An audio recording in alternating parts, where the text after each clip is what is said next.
let's start with the whistleblower. Let's start with his attorney, okay? Yes. Who apparently has been plotting a coup against the president since 2017.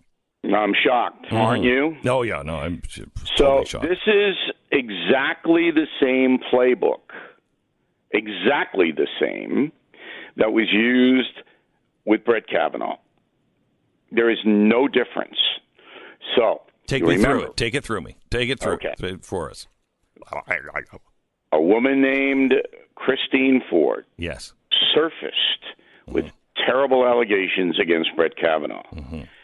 She brought them to Senator Feinstein in California, who took in the information, did not say anything to anyone for months, and directed Ms. Ford to the most radical left attorney in the country, a woman named Melinda Katz in Washington, D.C., whereupon they dropped the bomb on Kavanaugh. Okay, everybody remember that. Yeah. Whistleblower takes his complaint to Adam Schiff. Which does not include quid pro quo at the time. Okay. Whatever the complaint was, instead of filing or holding a press conference or going to superiors or wherever, he goes to Adam Schiff, who sits on the complaint, Beck, as Senator Feinstein did, and then directs the whistleblower to the most radical attorney, political guy, Mark Zaid in Washington, D.C., a close friend of Melinda Katz. Do you see it? Is it starting to unfold in front of your eyes? It's like you're Doug Henning, the Canadian magician. It's so magical. And I'm going to break out of a suitcase in a moment. All right, good. Okay, now, this is directed, and I can't say the group on the air, but I know who the group is because the group did it to me. Both Blasey Ford and the whistleblower. All of this was contrived, and it was well executed in the way I just laid out to you. There is no denying any of it. So the whistleblower really isn't a whistleblower. He, and I have named him and unmasked him on BillO'Reilly.com. I have taken my audience through who he is. He is a political activist working for the CIA. That's who he is. All right? And he knows all of the activist groups in Washington, D.C., knows them all because they all coordinate. All right? And that's how he got into the picture. And I'm going to show you next week, just a side note, I'm going to show you next week why the CIA coordinates with all of the political active groups and why they know all of these things, especially why the State Department knows this. Wait until you see the deeper connections there. But go ahead, Bill. All right. Well, there's a cadre of people within the CIA, within the State Department, within National Intelligence that are sympathetic to the liberal Democratic agenda. And that's what the Justice Department is going to unmask with the John Durham investigation. We've already seen it in the FBI. We already know it exists, but the whistleblower is part of that. Now, if you are a federal whistleblower, or masquerading as one, but you're really a political activist working to destroy a presidency, you are not entitled to any protections, Beck. No protections, which is why on my news service I named the man.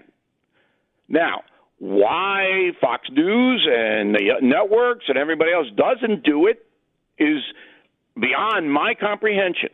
They all know because I told them exactly what this is. This is activism. Blasey Ford is an activist. Her own attorney admitted it about a month ago, and he said, "Oh, it's anti-abortion. That's why we want to get Kavanaugh out of there. He's not sympathetic to abortion." She slipped and said it. So, enter Don Jr. going on The View. A huge mistake, even though I know why he did it, because I did it. I don't. Have you ever been on The View, Beck? I have once. Okay. Oh, it was memorable, Bill. You would have loved this one. Yeah, you would have. Glenn was like dying of sickness this day, and then he got yelled at by, what was it, Whoopi? Was it Whoopi over a train? It was Whoopi. Remember I did the whole thing about Barbara Walters being like a bat and swooping in, and she was very offended. So I had to go up against Barbara Walters, Whoopi Goldberg, and Joy Behar, and they all lied about something I had the goods on. In fact, remember it was that they were holding a train in New York with their seats, and they said, "How dare you say that?" And I said, "I was there. I saw you. I tried to sit in those seats because I got there before you, and Amtrak wouldn't let me. I even got Amtrak to go on record saying, yeah, that's what we did." That's right. I remember that. Yeah, it was crazy. Something and all of this. Yeah, called you a liar. Crazy. Yeah, I remember. All right. So you remember when I was on there a number of times. Yeah. And the big walk off. Oh, yeah. When Behar and Goldberg walked off the set. Oh, yeah, which that's right. Which I wanted, which I applauded. I said, I good. I know. All right. Now, the only reason that I went on that show is because of Barbara Walters, and Barbara Walters was fair to me. And I knew going on The View that those people watching The View aren't going to buy my books, but it would get onto the Internet, and then that's why Donald Jr. did it. So he's got a book out. He wants people to buy the book. He knows nobody's going to buy the book watching The View, but all of this stuff that's going to happen, and he knew what was going to happen, but he wasn't prepared. He wasn't well prepared, unfortunately. Don Jr., if he had called me, I could have guided him through it, but he wasn't well prepared. So anyway, he goes on there, and the first thing that happens is Abby Huntsman, who used to work for Fox News, starts lacing him about the whistleblower because Don Jr. Said his name in a tweet. Now, all Don Jr. had to say was what I just told you and Stu. He's not a whistleblower. He's an activist. All right? That's who he is. He's not entitled to any protections. And I'm a private citizen. If I want to out him, I can out him. There's no law that says I can't. Even though that other idiot, Hostin, we go, oh, you broke the law. No, he didn't. The law only applies to federal agencies, not individuals. Okay? So this whole thing, The View, I mean, that's like going into a opium den in Taiwan. That's what it's like. Well, if the opium den had rationality is going to be uttered. You're not going to get any rationality there, any truth, anything. It's you basically go in and they throw Jello at you. Yes. Well, and Joy Behar also is like a little chihuahua that's just yipe all the way through. You know, but you can't euthanize her like you could. No, you would not want to. You would not want to talk about that for sure. No, hang on just a second. I want to play because Joy Behar. I said this about her yesterday. Yeah, yipe, and she actually has made a statement. Sarah, could you play the Joy Behar response? Okay. All right. Okay. All right. Go ahead. So all of this stuff, it has now made the impeachment for next week. And by the way, I think I'm going to talk to you guys on Thursday right after the impeachment. I hope we can work that out next week. Oh. Okay, so I can, weigh in with my perspicacity on it. But it has made this a carnival. Now it's a carnival. It's not a serious political hearing. It's not something that would improve the nation, a stellar exposition of democracy. It is a carnival. Okay, so let me take a 1-minute break and come back and ask you about the timing of this carnival. So it will go to really why are they doing this? They don't really have a case. Why are they doing it? Why are they doing it right before the holidays when everybody's going to tune out? I think I know the answer, but I'd like to hear yours coming up in just a second. So I talked to somebody on Capitol Hill yesterday. I talked to a couple of people, and I asked them. I said, "So what are the Democrats doing? What do they have?" And he said, "They don't have anything, Glenn. There's nothing new here. It's really nothing for the president to worry about at this point." A, do you agree with that? What do your sources tell you? And if that is the case, why are they moving forward with it? And if it's not the case, why would they move forward with impeachment now when you're approaching the holidays and so everybody's interest is going to be elsewhere? Bill O'Reilly. And I don't have an astute assistant like Stu sitting next to me with the, That's me, the prompting astute me. assistant. Right. Okay. So there isn't anything that would rise to the removal of a president. Everybody knows that, unless something else comes out. Right now, it's not even going to be close in the Senate. McConnell already has his game plan. He's not going to tell anybody, but it's a quick strike dismissal. Don't even know if they'll vote. They're just going to get rid of it. Okay, stop. Yep. Doesn't that hurt the Republicans? No, because Why? the American public is tuning out of this. All right. Now, cable news will get decent ratings next week for the first hearing, but they've had enough. If you look at the polls, people aren't buying this. Only the zealots are buying it because they want them out. All right, isn't it worth the Senate putting an end to this by bringing those people up to testify? They know what they're going to say. Wait. Listen to me. They don't want to do that. They don't want to do it. They would already have done it, Beck. They would already have had committee hearings and subpoenas if they wanted to do that. It's they a just mistake. Want to get rid of it. Then it's a mistake because you're letting the DNC. You're letting the DNC use a foreign government to be able to influence our elections. We don't care about collusion anymore. Then. Beck, God, you just, Stu, try to get him back, all right? Try to get him back. I will astutely do that. Okay. The Republicans know this is bull, and they want to get rid of it as fast as possible. And here's how they know. The reason this is happening at all is because the Democrats have no one to run against Trump next year. They have no one. So to mask that disaster, to keep the unbelievably incompetent candidates away from the public, they have launched this impeachment with the very slender hope that maybe they could get something, which is not happening. That's why they're doing it, because Kamala Harris and Beto O'Rourke and Castro and Klobuchar, nobody likes them, Beck. All right? They have nobody. Every time Joe Biden opens his mouth, we find out that his cousin or niece got $1 million from Tanzania. All right? They can't put them out. So they want to mask it. And Correct. That's why this is happening. Correct. So why not teach them a lesson that you cannot do this to a political system. You can't do this to a country. You can't come out with hang on, let me speak, Bill O'Reilly. Coming back.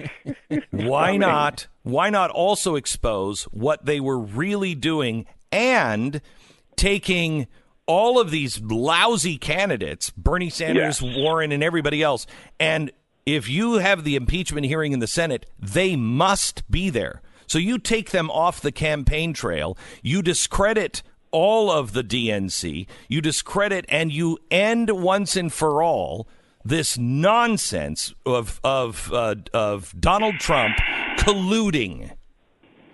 Because, number one, the press would never report it honestly. Number two, it would take all the oxygen out of the room for 5 months, 6 months before all of this is done? They just want to get rid of it because they think that Trump can take it on his own and ram it down their throats, which he will, and that the Justice Department in the spring, Durham, is going to show all this and indict people. Well, if they bother doing it when the Justice Department's going to do it? If that's true, then I would agree with it. I don't. Well, that's the track, Beck. That's why Pompeo goes to. I'm sorry. That's why the Attorney General Barr goes to Italy. We talked about this last week. Do you not remember what we said last week? Oh my gosh, Bill O'Reilly, don't play this game with me. Don't play this game with me.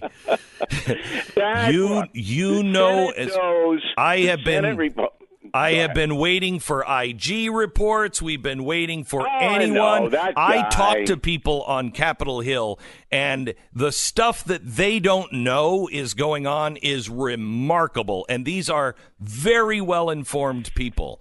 So I'll believe it when I see it. It's going to be the Wednesday before Thanksgiving. Horowitz will eke out whatever he wants. He's a deep stater.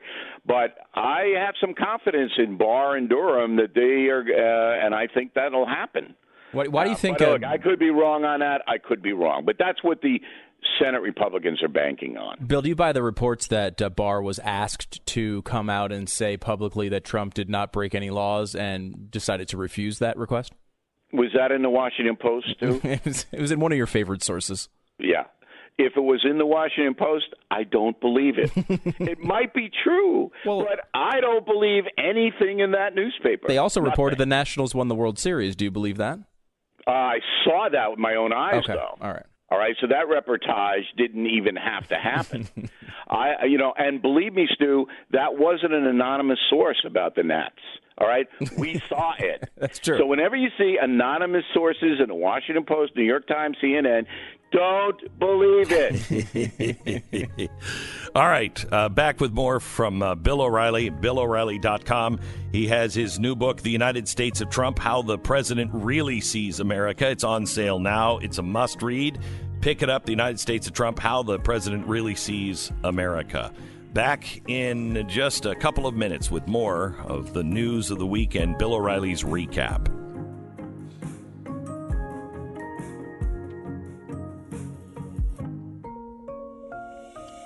You're listening to Glenn.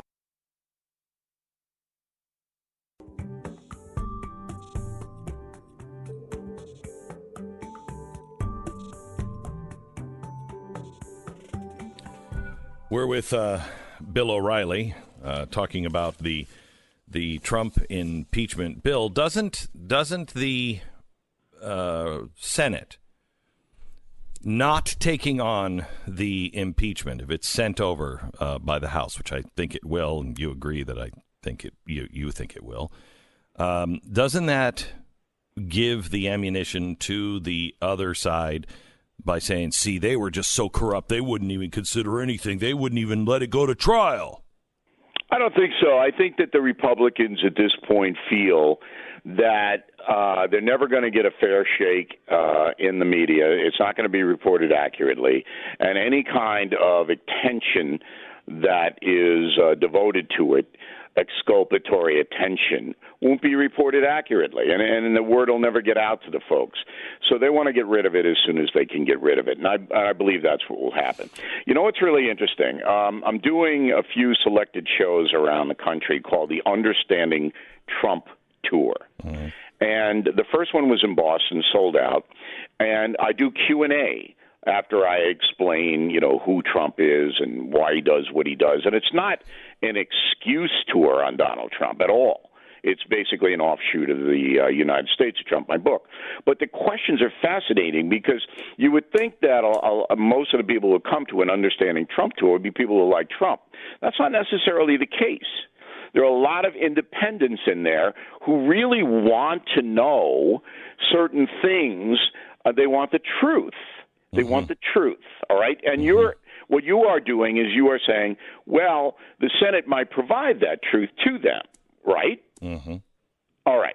But the Senate has no expectation that whatever they did would be reported accurately, which is astounding when you think about that you can't even get a story reported truthfully in this country anymore, and you can't if it involves Donald Trump.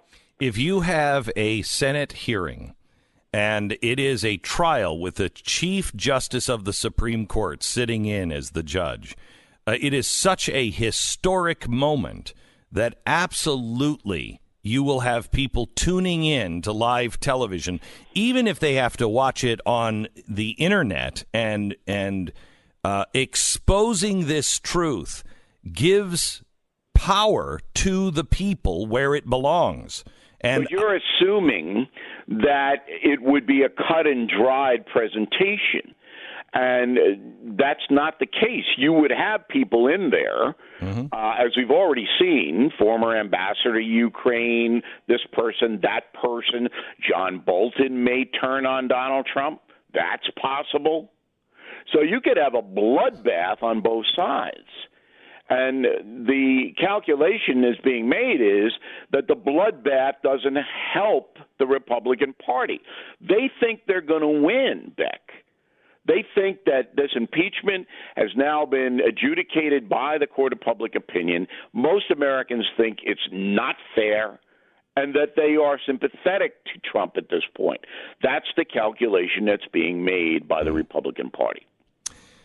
Well, I've stopped trusting the Republican Party a long. I don't trust them either, but it's not a foolish calculation.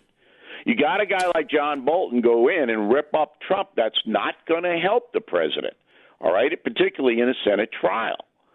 So to me, as a person who is interested in the truth, I can tell you this. There's not enough to remove a sitting president. It isn't even close. All right, let me switch topics. Tell me about your thoughts on the massacre victims on the U.S. border.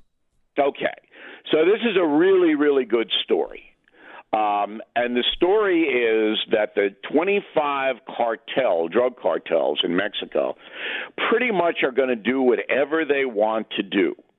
That's the headline of the story. And these poor 9 American women and children who were slaughtered by the cartel. Would you agree that Mexico is either in its last stage or a failed state and has become a narco state, a cartel state? That happened 15 years ago. Okay. All right. So Mexico is out of control in the sense that it cannot control the drug cartels, and they do what they want to do. Now, there is a solution to this problem, and the solution is for President Trump to designate the 25 cartels as terror organizations, whereby we can drop drones on them tomorrow. And we can send in special forces, as we did in Syria, to shoot them in the head. All right? Now, if I were the president, I would put that to Congress. I would want Congress to vote on it and see who says, no, the drug cartels are not terrorist organizations. You want to hurt the Democrats? There you go. Now, Trump can do that by executive order. He can say, we're designated them, but I would do it, try to get the Congress to vote on it to expose them. Now, why hasn't that been done, Beck? Why hasn't it been done? Because Trump threatened to do it last May. Why hasn't he done it? Stu? Beck? Don't know. I don't know. You do, though. And that is why you have me on your fine program every week. It took you 45 minutes, but we finally found it. All right. A deal has been made. Obrador, the very weak president of Mexico, doesn't want the designation because it makes him and his government look weak. The Americans, the Yankees, have to come down here and solve our problems. So what he did was, back channel, said if you don't do it, I'll put the Mexican army on the southern and northern border and stop the migrants. And that's exactly what happened. All right. You should write a book about Trump. You have some interesting understanding on the guy. Listen, Bill, let me give you... Wait a minute, Beck. What? I just broke a huge story. I know, Bill. Come on. I gave you a plug. I was going to give you an opportunity to plug your book. Oh, my God. And you haven't even jumped in to do it. This is not in the national interest. Isn't that an amazing story? Yes. Okay. Yes. All right. And that's why you buy the United States of Trump. All right, there you go. Thank you. All right, Bill. Because we have amazing story after amazing story after amazing story. So then I want you to confirm. I want you to confirm this. Yes. This is my theory. When Trump, just gave Turkey, all this land. All the media was saying, what did he get? He got something in return. There was a quid pro quo there. He must have gotten something for his hotel in Istanbul or something. Something happened, okay? So they were all on that. Nothing pans out you know what he as got? usual. You know what he got? I do.